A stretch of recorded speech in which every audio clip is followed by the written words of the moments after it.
ఈ కన్యాదానం చేయడం వల్ల ఫలితం ఏమిటి అంటే ఇప్పుడు మీ అందరి చేత కూడా చెప్పిస్తాము. త్రిగుణీకృత అగ్నిష్టోమ అతిరాత్ర ఆప్తోర్యామ శాంతవన వాజపేయ పౌండరీక అశ్వమేధాది యాగాలు చేస్తే ఎంత ఫలితం వస్తుందో ఈ కన్యాదానం చేయడం ద్వారా అంతే ఫలితం వస్తుంది. అలాగే శాస్త్రంలో ఇంకో మాట కూడా చెప్పారు. తుం నామ నరకం యస్మాదు తాయతే ఇది పుత్ర. కొడుకు అనేటువంటి వాడు మనకి మరణించిన తర్వాత కర్మ చేయడం ద్వారా మనకి పుం అనేటువంటి నరకాన్ని లేకుండా చేస్తాడు. కానీ కూతురు అనేటువంటిది ఒక యోగ్యుడైనటువంటి ఒక వరుడికి ఇచ్చి కన్యాదానం చేయడం ద్వారా అక్షయ పుణ్యాలే కాకుండా ఇందాక చెప్పినటువంటి యాగాలు చేస్తే ఎంత ఫలితం వస్తుందో ఈ కన్యాదానం చేయడం ద్వారా అంతే ఫలితం వస్తుంది. గుర్తు పెట్టుకోండి. ప్రతి ఒక్కళ్ళు మాకు మగపిల్లలే కావాలి ఆడపిల్లలక్కర్లేదు. అబ్బాయిలు ఎంతమంది, మీకు ప్లస్సులు ఎంతమంది, మైనస్సులు ఎంతమంది అంటే మగపిల్లవాడు ప్లస్ ఆడపిల్లవాడు మైనస్సా? అలా ఆలోచించడం చాలా తప్పు. గుర్తు పెట్టుకోండి. ప్రతి ఒక్కళ్ళ ఇంట్లో ఆడపిల్ల ఉండాలి. ఎందుకు ఉండాలి అంటే ఇదిగోండి, మగపిల్లవాడు ఏం చేస్తాడు? కర్మ చేయడం ద్వారా పుమ్మ అనేటువంటి నరకం లేకుండా చేస్తాడు. కానీ ఆడపిల్లని మనం కన్యాదానం చేయడం ద్వారా ఇందాక చెప్పినట్టు అక్షయ పుణ్యోలోకాలు లభిస్తాయి. కాబట్టి ప్రతి ఇంట్లో ఆడపిల్ల తప్పకుండా ఉండాలి. ఆడపిల్లలు మా వద్దు, మగపిల్లలే కావాలి, ముందు అబ్బాయే పుట్టాలి. నేను తలకిందులుగా తపస్సు చేశా, నాకు ఆడపిల్ల పుట్ల, కానీ మగపిల్లవాడే పుట్టాడు. కానీ ఆడపిల్ల ఖచ్చితంగా ఉండాలి. ఆడపిల్ల లేనటువంటి వాడు మేము ఏం చెయ్యాలి? మేము కన్యాదానం ఎలా చెయ్యాలి అంటే, చాలా మంది పేదవాళ్ళు ఉంటారు. అటువంటి అమ్మాయికి మనం వాళ్ళ పెళ్లికి డబ్బులు ఇచ్చినా, మనం కన్యాదానం చేసినా, అలాగే ఇలా జరిగేటువంటి సుబ్రహ్మణ్య శివ అలాగే రామ కళ్యాణాల్లో ఇలా కొబ్బరి బోండాలు చక్కగా మనం పాలు పోయటం ద్వారా అటువంటి సంపూర్ణమైనటువంటి కన్యాదాన ఫలితం మనకి లభిస్తుంది. అందరూ కూడా నమస్కారం చేసుకుని ఒక్కసారి కన్యాదాన సంకల్పాన్ని చెప్పండి. మయా సహా దశపూర్వేషాం దశాపరేషాం మధ్వంశానాం మాతృవంశానాం.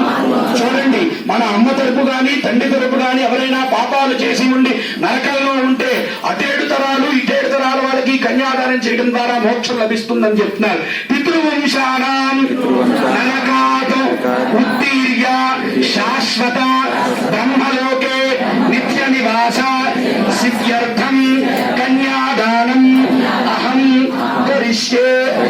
స్వామి దగ్గరికి భావించండి. ఓం కన్యాం కనక సంపన్నాం కనకాభరణైర్యుతాం దాస్యా విష్ణవేతుభ్యం బ్రహ్మలోకే జిగీషయా. కన్యే మమాగతో భూయా కన్యే మే దేహి పార్శ్వయోః కన్యే మే సర్వతో భూయా సద్దానాన్ మోక్షమాప్నుయాత్. విశ్వంబర సర్వభూత కమలబాబు తీసుకుని స్వామివారి తాకట్టు ఒకసారి. సాక్షిణ్య సర్వదేవతా ఇమాం కన్యాం ప్రదాస్యామి పితృణాం తారణాయమై. అందరూ కూడా నమస్కారం చేసుకుని ఇక్కడ కూర్చున్నటువంటి ప్రతి ఒక్కళ్ళు కూడా వల్లి దేవసేన అమ్మవారి తల్లిదండ్రులే. మీరందరూ కన్యాదాతలే. అందరూ కూడా నమస్కారం చేసుకుని చెప్పండి. ధర్మేచ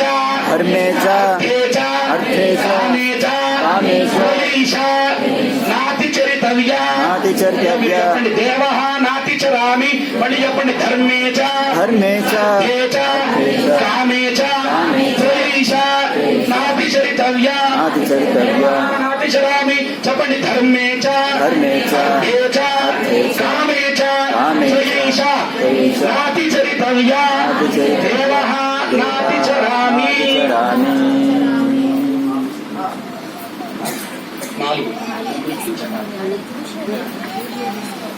విశేషమైనటువంటి పరమార్థమైనటువంటి మాటలు మీ అందరూ చెప్పాం. 2 పీటలు వేసి వధూవరులిద్దరినీ కూడా కూర్చోబెట్టి సద్పురుషుల మధ్యలో పెద్దవాళ్ళందరి సమక్షంలో ఈ వధువు యొక్క తండ్రి గారైనటువంటి మామగారు అడుగుతాడు. ఓ వరుడా, ఇక నుంచి మీరిద్దరూ కూడా వేరు కాదు, ఉభయం ఏకం వాహం. పెళ్లి అంటే ఏమిటి? 2 మనస్సుల్ని ఒక్కటి చేసేదే. అంటే ఇద్దరు ఆలోచనలు ఒక్కటిగానే ఉండాలి, ఇద్దరు చేసేటువంటి ప్రతిభని ఒక్కటిగానే ఉండాలి. అంతేగాని తల ఒక మాట తల ఒక దారి ఉండకూడదు. సంసారం అనేటువంటి రథచక్రానికి కుడి చక్రం మగవాడైతే ఎడవ చక్రం భార్య. కాబట్టి ఈ యొక్క సంసారం అనేటువంటి రథచక్రం ముందుకు వెళ్లాలంటే వీళ్ళిద్దరి మాట ఒకటే అయి ఉండాలి. వీళ్ళిద్దరూ ధర్మ కార్యాలు చేయాలి. అర్ధేచ ఇక్కడ చెప్తున్నారు అంటే మీ ఇద్దరు కూడా ఒక్కటే. కామేచ అంటే మీ ఇద్దరి కోరికలు ఒక్కటిగానే ఉండాలి. నాతి చరితవ్య ఇవన్నీ నేను తప్పకుండా ఆచరిస్తాను అని చెప్పి మామగారు సంకల్పం చేసి, ఎలా సంకల్పం చేస్తారంటే విశేషమైనటువంటి పూర్ణఫలం, గుమ్మడికాయ, విశేషమైనటువంటి కొబ్బరి బొండ, అలాగే గంధపు చెక్క, పూలు, పండ్లు యొక్క దక్షిణ పెట్టి అవి పట్టుకొని నాతి చరామి అని ప్రతిష్ఠ చేస్తారు. అంటే ఇక్కడి నుంచి నేను ఇవన్నీ కూడా పాటిస్తాను అనేటువంటి పెద్దల సమక్షంలో నాతి చరామి అని చెప్పి ప్రతిజ్ఞ చేస్తారు. కన్యాదానం కూడా పూర్తయింది. విశేషమైనటువంటి జీలకర్ర బెల్లం మన విశేషమైనటువంటి వల్లి దేవసేన సమేత సుబ్రహ్మణ్యుడికి ఈ యొక్క జీలకర్ర బెల్లాన్ని సుముహూర్తం అంటారు. ఏమిటి జీలకర్ర బెల్లం అంటే, వాస్తవంగా ప్రతి పెళ్లిలో దేవ కళ్యాణాల్లో జీలకర్ర బెల్లం పెడతారు. అయితే చాలా మంది కొంతమంది నాస్తికులకి సందేహం వస్తుంది, జీలకర్ర బెల్లం ఎందుకు, చింతపండు బెల్లం పెట్టచ్చుగా, ఇంకేదైనా పెట్టచ్చుగా, అలాగే వాటి రెండింటినీ బ్రహ్మరంధ్రం మీద ఎందుకు పెడతారు అంటే అనేకమైనటువంటి శాస్త్ర విషయాలు, అనేకమైనటువంటి ఆయుర్వేదిక వైదిక రహస్యాలు కూడా ఉన్నాయి. జీలకర్ర బెల్లాన్ని కలిపితే వాటి రెండింటినీ విడదీయటం బ్రహ్మదేవుడు ధరం కూడా కాదు. ఒకవేళ విడదీస్తే చూడండి, ఆ యొక్క బెల్లం యొక్క తీపి జీలకర్రకి, జీలకర్ర యొక్క వగరు బెల్లానికి వెళుతుంది. ఈ రెండు ఎలా అయితే కలిసి ఉంటాయో, నూతనంగా వివాహం చేసుకునేటువంటి దంపతులిద్దరూ కూడా అలాగే కలిసి ఉండాలి అని చెప్పి ఈ జీలకర్ర బెల్లాన్ని సుముహూర్తానికి వేద మంత్రాల నడుమ, మంగళ వాయిద్యాల నడుమ ఇద్దరి యొక్క శిరస్సున పెడతారు. ఏమిటి ఈ శిరస్సున పెట్టడం ఉన్నటువంటి ఆంతర్యం అంటే, శిరస్సున ఇక్కడ బ్రహ్మరంధ్రం అనేటువంటిది ఉంటుంది. ఆ బ్రహ్మరంధ్రం మీద వేద మంత్రాల నడుమ, మంగళ వాయిద్యాల నడుమ ఎప్పుడైతే ఈ వధూవరులిద్దరూ కూడా బ్రహ్మరంధ్రం మీద ఈ జీలకర్ర బెల్లాన్ని పెడతారో, ఒక అనంతమైనటువంటి ఒక పాజిటివ్ ఎనర్జీ, ఒక శక్తి వీళ్ళిద్దరికి కళ్ళల్లోకి వస్తుంది. ఎప్పుడైతే వీళ్ళు సుముహూర్తానికి ఆ ఇద్దరు కూడా గ్రూపులు కలిసిన శుభవేళ అంటారు. అటువంటి శుభవేళలో ఇటువంటి మంగళ వాయిద్యాల నడుమ వీళ్ళిద్దరూ కళ్ళలోకి కళ్ళు పెట్టి చూసుకుంటారో వాళ్ళ దాంపత్యం ఎన్ని సంవత్సరాలైనా అలాగే ఉంటుంది. కానీ ఇప్పుడు జరుగుతున్నటువంటి వివాహాల్లో అలా జరగట్ల. ఇద్దరు కలిసి ఫోటోగ్రాఫర్ వంక చూస్తారు, స్వస్తి అయిపోతుంది, ఇంకా పెళ్లి ఏమి ఉండదు. కాబట్టి ఇది గమనించండి. పెళ్లి అంటే ఏదో ఆర్భాటాల కోసం చేసుకునేది కాదు. మీ పిల్లల భవిష్యత్తు బాగుండాలి అంటే ఒక పక్కన పురోహితుని నెట్టేస్తూ ఉంటారు. ఫోటోల కోసమే పెళ్లి కాదు, గుర్తు పెట్టుకోండి. పెళ్లి కోసం ఫోటోలు ఉండాలి, మన జ్ఞాపకాలు ఫోటోలు కాదనట్లేదు.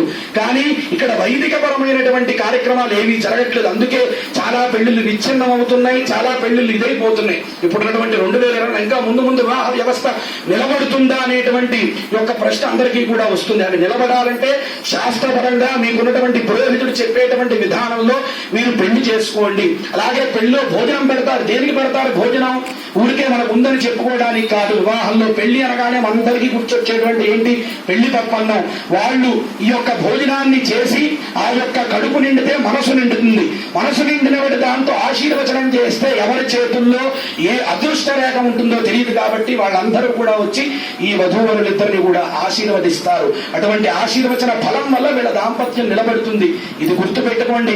అలాగే ఈ యొక్క జీలకర్ర బెల్లం పెట్టడం ద్వారా ఆయుర్వేదికమైన, శాస్త్రీయమైన, వైదికమైనటువంటి అనేక ప్రయోజనాలు వీళ్ళిద్దరికీ ఇక్కడ పడతాయి. అలాగే మనం కూడా ఇక్కడ వల్లీ దేవసేన సమేత సుబ్రహ్మణ్యేశ్వర స్వామికి సుముహూర్తాన్ని ఈ జీలకర్ర బెల్లాన్ని పెట్టుకోబోతున్నాం. అందరూ కూడా జీలకర్ర బెల్లాన్ని చూసి నమస్కారం చేయండి. దానికంటే ముందుగా లగ్నాష్టకాలు అని చెప్పి దృష్టిగా చెప్పడం జరుగుతూ ఉంటుంది. అందరూ కూడా నమస్కారం చేసుకుని